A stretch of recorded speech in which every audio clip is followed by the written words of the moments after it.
So current spending levels in the 2022 summer window on a gross basis are about 3 times ahead of what we were last summer.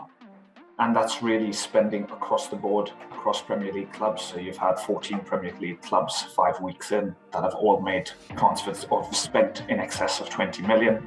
And the big 6 clubs have contributed about 45% of the spending levels so far. And really going into this summer, if you look back at the last 6 summers, you've had in excess of 1 billion spent every summer.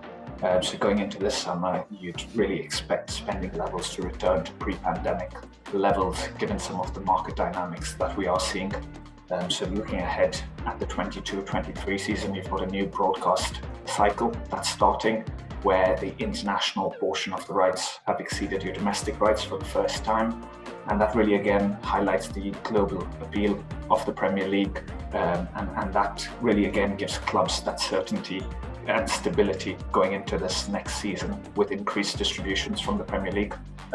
So it's probably too early to say whether it'll be a record level, but it certainly looks on track to exceed last summer's spending, which was 1.1 billion on the back of the 2 years of COVID pandemic. So this summer, there is that confidence and stability that clubs expect going into the new season, which is really going to drive some of that growth. We've seen 4 deals already of 50 million and over, the same number as last summer. So you'd certainly expect a few more to really drive that number up closer to pre-pandemic levels.